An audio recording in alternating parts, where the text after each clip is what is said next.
বন্ধুরা, আপনাদের রবীন্দ্রনাথ ঠাকুরের পুকুরের কথা বলেছিলাম। চলুন এবার আমরা পুকুর থেকে ঘুরে আসি।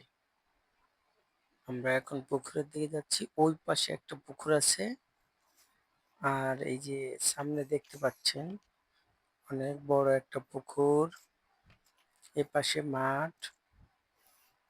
আমরা এখন পুকুরের দিকে যাচ্ছি। পুকুর ইট দিয়ে সিঁড়ি বানানো, পুকুর ঘাট। এখানে অনেক মানুষ আসে, সিঁড়ি দিয়ে পুকুরের পানি স্পর্শ করে, সিঁড়ি দিয়ে নিচে নামে। এই দেখুন,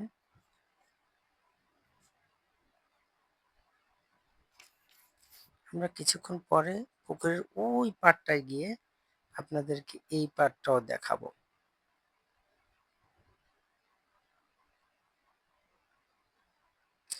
এখানে কিছু রবীন্দ্রনাথ সঙ্গীত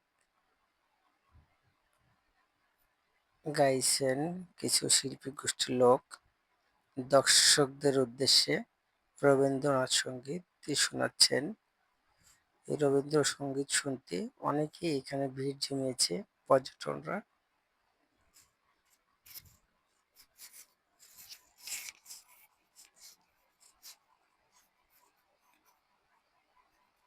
আমরা এবার চলে এলাম পুকুরের অপর পাশে, এবং এখান থেকে আপনাদেরকে পুকুরের ওই পাশটা দেখাবো, যে পাশে আমরা কিছুক্ষণ আগেই ছিলাম। আপনারা স্পষ্ট দেখতে পাচ্ছেন অনেক বড় একটা পুকুর।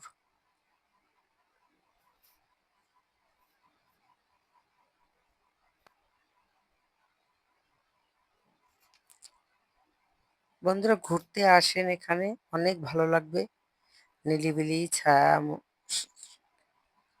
ছায়াময় একটা এলাকা।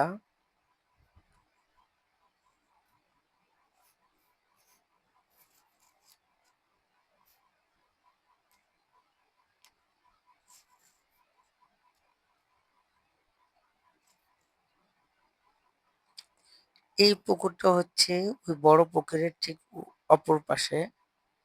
এই পুকুরটা অনেক ছোট, কিন্তু এই পুকুরে আপনারা দেখতে পাবেন লাল শাপলা, এবং লাল শাপলার ফুল ফুটে থাকে। এবং এই যে আর একটা পুকুর দেখতে পাচ্ছেন, এটা ঠিক বাড়ির বাউন্ডারির বাইরে, পাশেই